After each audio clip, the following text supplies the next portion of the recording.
자, 계속 볼게요. 그래서 가격에 대한 부분들이 결국엔 얘기가 나오지 않습니까?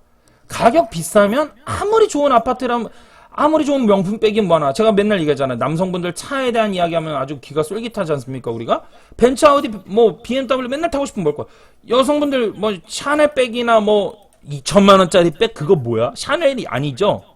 뭐야? 백 비싼 거. 우리 여기 동아리에서 그렇지 에르메스 가방. 네, 에르메스 가방 같은 거 뭐 2천만 원 뭐 이런 걸로 알고 있는데 여성분들 갖고 싶거든. 근데 그거 쉽게 가질 수 있어요? 못 갖죠. 비싸니까. 그러니까 그 비싼 거를 갖고는 싶고 그러니까 뭐를 사? 시장 가서 이제 한 30만 원짜리 이제 그 5만 원이면 사는 거를 30만 원 주고 사는 거지. 그렇지. 그러면서 30만 원 줬어. 5만 원이면 사는데. 스스로 만족하는 거야. 이거 가지고. 5만 원이면 사는 거야. 그래도 난 30만 원 주고 썼다 이거지. 이게 바로 이제 심리학에서 말하는 이제 투자에 있어서 아주 리스크 이제 정신병이지, 정신병. 버려야 되는데 많은 사람이 겪고 있어요. 많은 사람이. 정말. 예. 여기 지금 채팅창에 이게 올라오고 있는데 우리 동아리 분들이 정확하대요. 예. 저 여성분들 백을 모르니까. 근데 정확하대요. 그래서 수석연구원께서 이제 여경희 수석연구원은 대출이든 세액이든 전체적으로 아파트를 규제하다 보니까 대출이든 세금이든 둘 다죠. 예, 아파트를 규제하니까 상승폭 둔화는 분명해졌다. 매수세가 위축되면서 투자 수요가 먼저 빠져나간 것으로도 해석된다. 그래서 투자자들도 지금 제가 오늘 우리 부동산 지인에서 강사들 지금 모임을 하면서 우리 이제 서울 얘기하고 그랬는데 투자자들이 지금 사실은 이거를 하기가 부담스러운 거는 우리 모두 거의 만장일치거든요. 예. 그 맞아요. 투자자가 이제 먼저 못 들어갑니다. 그러면 잘 보세요. 투자를 하는 거는 돈이 있어서 투자하는 겁니까? 예. 실수요보단 돈이 있죠. 여유가 있죠. 그죠? 아니, 쓰고 남으니까 투자를 하는 거거든, 사실은. 물론 진짜로 끌어와서. 그러니까 끌어오는 것도 대출도 끌어오는데 신용도 괜찮고 이래야 대출도 잘 되는 거지. 근데 이제 물론 이게요. 그 뭐랄까? 없는 상태에서 끌어서 하는 경우도 있어요, 투자를. 물론 진짜 본격적으로 막 팔고도부터 해보겠다 해서 정말 인생 역전해보겠다 이런 사람들이 있죠. 물매 많아요. 있어요. 예, 근데 그런 게 아니라 대중적인 걸 얘기하는 거잖아요. 대중적인 거에서는 어떻습니까? 먹고 죽을 애도 없는 돈이라 이런 말이 있잖아요. 그죠? 먹고 죽을 애도 없는데 돈의 여유가 마음의 여유가 있어야 투자를 하지. 진짜 채팅에서 잘 도와주네. 앞으로도 이렇게 해야 되겠다. 그렇지. 근데 그렇지가 않잖아요. 지금. 특히 그러니까 여유 있는 사람이 많지는 않다. 물론 오늘 우리 강사 모임에서도 나온 얘기가 뭐냐면 상위 계층들 돈 많은 사람들은 어마어마하게 아직도 많다 이렇게 말을 하는 경우도 있어요. 맞아요. 예. 상위 계층들은 돈 많은 사람이야 뭐 수천억씩도 갖고 있는 사람들도 있을 수 있지. 특히 분양 평형 기준 10평대인 전용 40제곱미터 이하 초소형 아파트에서 하락 거래가 두드러졌다는 것은 매수세가 꺾인 가운데 비선호 주택일수록 더 약세장에 취약하다는 것을 보여준다. 그래서 가격이 꺾일 때는 소형 평수부터 꺾여요? 대형 평수부터 꺾여요? 소형부터 꺾이고요. 비인기적인 구축부터 꺾여요. 이미 우리 동아리 사람들한테는 저번에 문제를 내서 이해를 시켜놨죠. 그래서 오를 땐 늦게 오르고 떨어질 땐 더 빨리 떨어진다. 더 먼저 떨어진다. 근데 거의 그렇지도 않아. 떨어질 때는 그러니까 한 달 차이야. 그래봤자. 그러니까 떨어질 때 올라갈 때는 이렇게 가요. 여러분들 제가 그림으로 좀 표현을 해볼게요. 여러분들.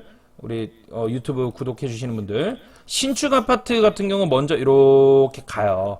그리고 나서 준신축 아파트가 그 다음에 가요. 이제 준신축 아파트가 이 기간이지 않습니까? 이게 그죠? 그래서 얘는 벌써 여기서 뜨기 시작했는데 얘는 어떻게 가냐면 이렇게 가서 여기서 뜨기 시작해요. 이렇게 이해되시죠?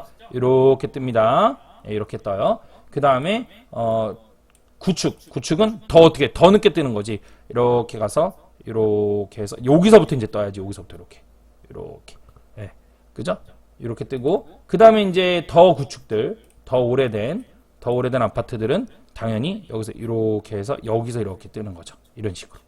그리고 이제 썩은이라 그러죠. 흔히 제재를 해야 될 수준의 이제 그런 것들은 이제 더 이렇게 거의 얘는 이렇게 가 그냥 계속 이렇게 가다가 제재 소식이 나오면 이렇게 가는 거 대신에 추월해 버려요. 이렇게 가다가 나중에는 여기서 이렇게 갑니다. 곡선이 또 달라져요. 예. 곡선이 또 달라져요. 이렇게 갑니다.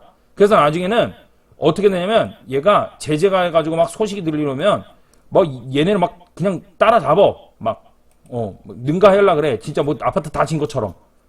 이렇게 되는 거예요. 근데 이제 이거가 문제가 뭐냐면 무너질 때는 이제 구축들 썩은 것들이 이제 제재 소식이 무산이 돼 버립니다. 이건 핑계에 불과해요. 그냥 안 될 가능성 높아요. 특히나 핑계가 되면 이게 이렇게 이제 무너지는 거야. 제일 먼저 확 붕괴된 거야. 그동안의 거품이지 이게 다.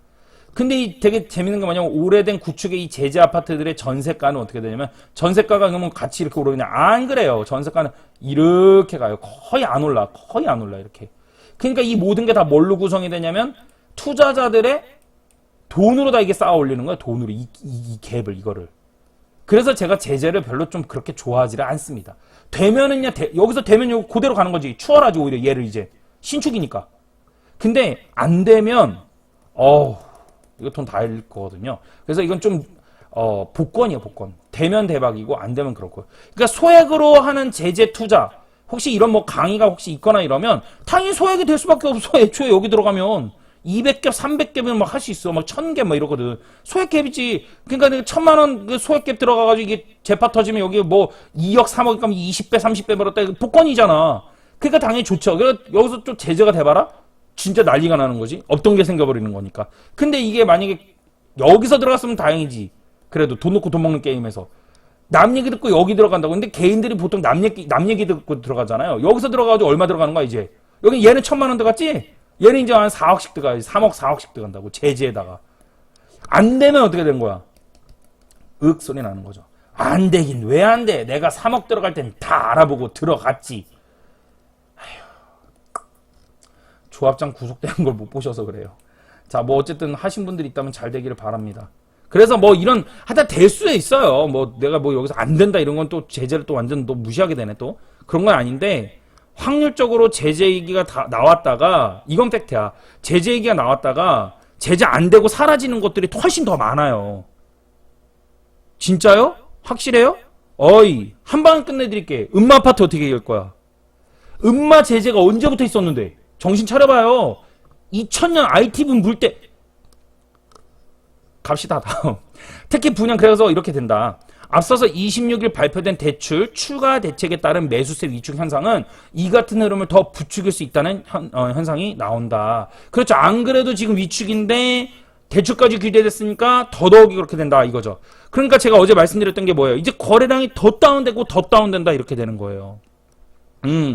있는 사람들은 사겠지. 돈이 진짜 겁나게 많아서 현금 다발 막 몇백억 가진 사람들이야 20억이 우습지. 근데 그런 사람들이 여러 개를 살 필요가 있을까? 굳이나? 돈을 짱 박아둘 데가 없어서? 해외 투자할 것 같은데 저 같으면? 그 정도면? 서울 아파트 가격 급등에 따른 부담으로 최근 소형 아파트라도 매입하려는 수요가 늘었지만 대출 규제가 강화되면 실수요자마저 접근하기 쉽지 않기 때문이야. 제가 얘기한 게 이거죠. 제가 얘기한 게 이거죠. 그나마 실수요하려 했던 사람들이 대출 받아서 살려고 했는데 이제는 실수요자들도 대출이 안 되니까 진짜로 힘든 거야. 그러니까 투자자도 힘들어, 영끌도 힘들어, 거다가 실수요도 힘들어. 끝난 거지 뭐. 그래서 빅데이터 랩장은 이제 한 얘기가 직방이네요, 직방. 예, 직방인 그 한명진 랩장은 한 달간의 흐름만으로도 소형 아파트 수요를 감소를 논하기는 어려워요. 라고 하면서 오히려 한 달 가지고는 좀 힘들고 좀 더 지켜봐야 됩니다. 라고 말씀을 하신 거예요. 이분께서는요. 예, 이 주장에 대해서도 저도 분명히 밝혀두는데 긴장을 합니다. 한 달 이랬다고 해가지고 이거가 뭐 하락한다. 이렇게 말하면 안 된다. 라고 말씀하신다면 그 주장도 의견을 존중을 합니다. 제가 존중이라는 표현을 쓰는데요. 일리 있다는 얘기예요. 그것도. 예. 왜냐면 한 달 가지고 이렇게 하면 안 되거든. 정부 정책이라는 게 한 달 얘기했다 해가지고 꼬그라질 수는 있어. 한 달은 꼬그라질 수 있는데 계속 꼬그라지진 않아. 그것이 한 달 내려왔다가 다시 올라올 수도 있어. 왜냐면 주춤기가 있거든. 항상 그랬어요. 문재인 정부 들어와서도 계속해서 정부 정책은 발표가 있었고 그 정부 정책이 발표될 때마다 계속 부동산 시장은 순간적으로 주눅들었었어요. 잘 생각해봐. 정부 정책 딱 발표하면 2달 동안 눈치 장세가 펼쳐져. 앞으로 어떻게든 좀 지켜보자. 그러다가 야, 니 먼저 가 이러다가 쭉쭉쭉쭉 올라가면 그때 이제 올라타고 막 이랬죠. 그렇죠. 지금 말하는 게 그거거든. 그래서 전문가들이 상승을 얘기하는 전문가들은 지금도 똑같다. 대출을 규제하면 오히려 수요와 공급 면에 있어서 더 갈 수 있다. 그리고 그분들이 주장하는 바는 뭐냐면은 한마디로 이거예요. 전세가.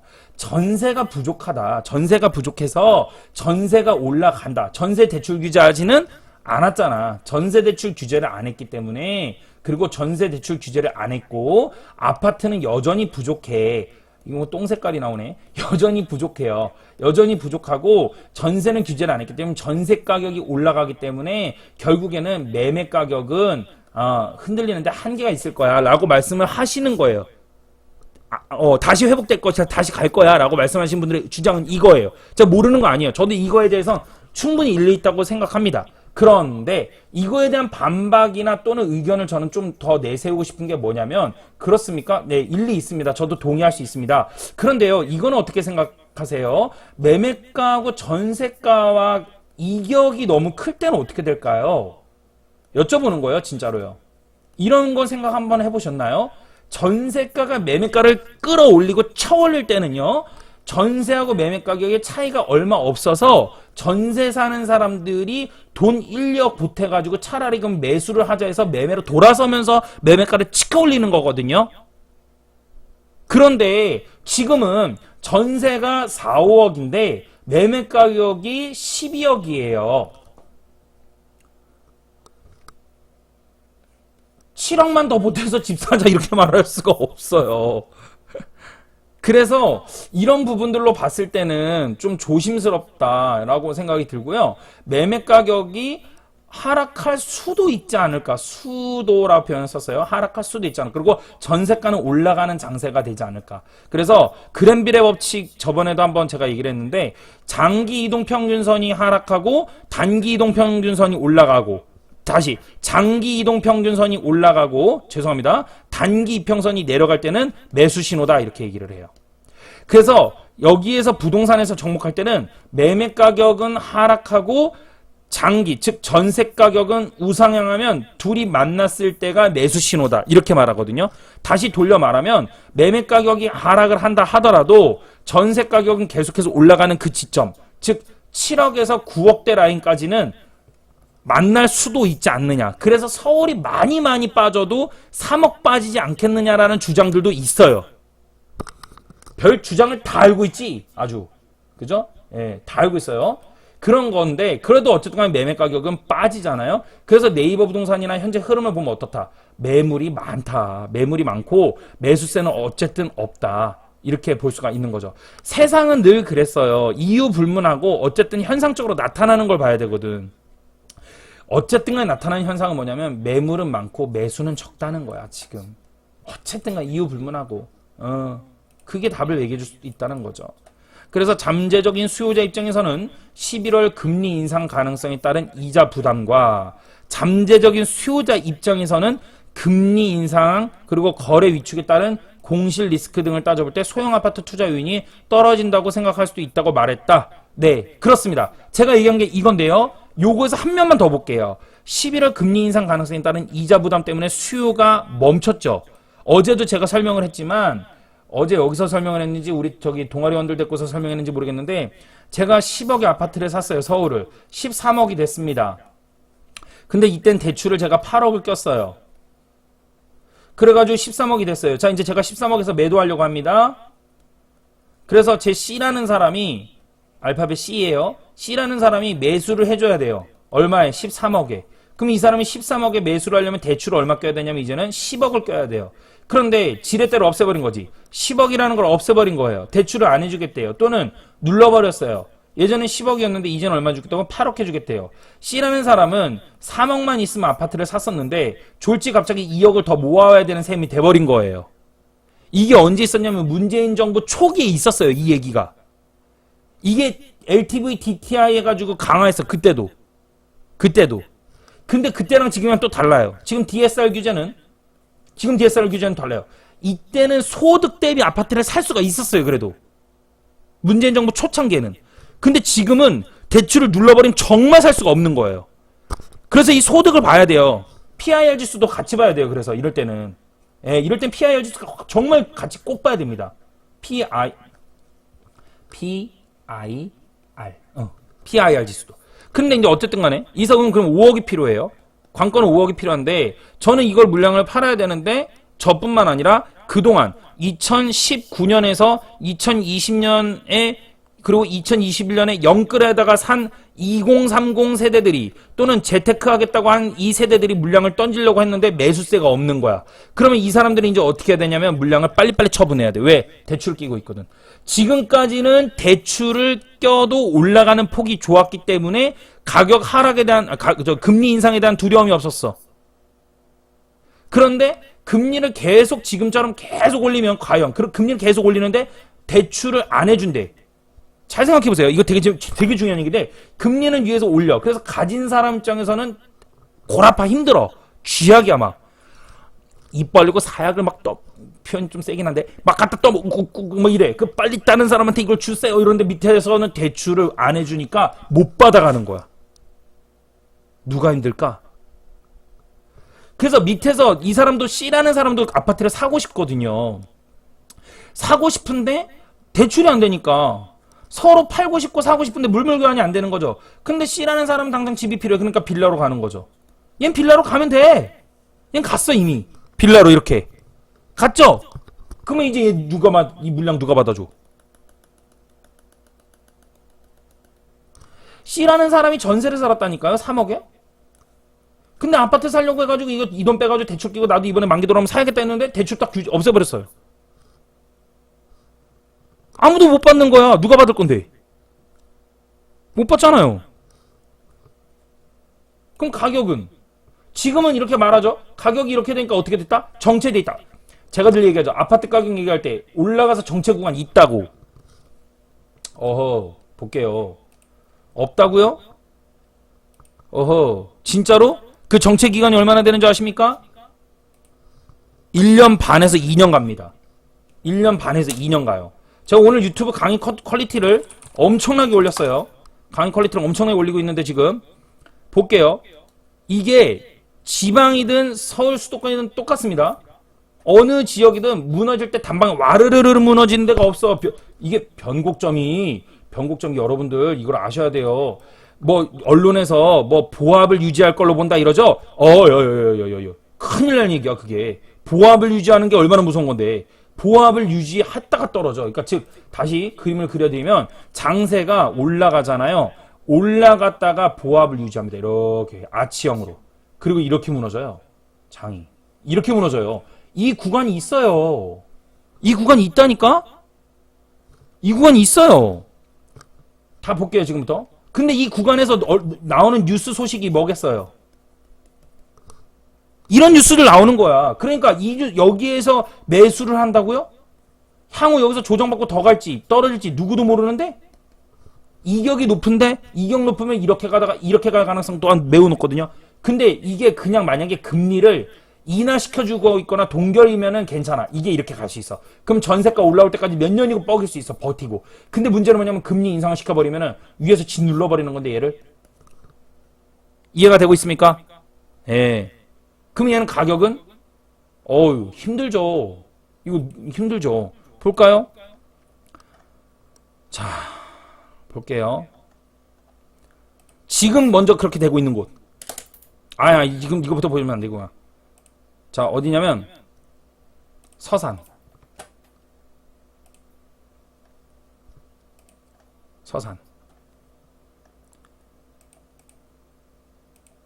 서산 보세요.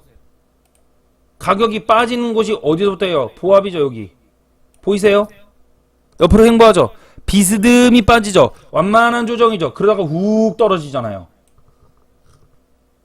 이 기간이 언제냐고. 2016년에서 2017년까지 무려 1년이 넘어요. 월수로 따지면 2년입니다. 또 볼까요? 당진도 예전에 당진도 그랬나? 또 어디가 무너졌다가 그랬지? 어디가 그랬나? 홍성 한번 볼까? 홍성도 무너질 때 그렇게 무너지지 않았을까 싶은데. 홍성은 보합하다 유지하다 올라가 버렸네요.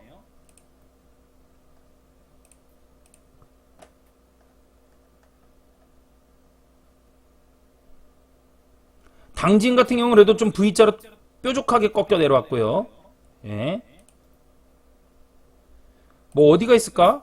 지금 갑작스럽게 못 찾고 있는데요, 여러분. 제가 있어요. 많아요, 여러분들.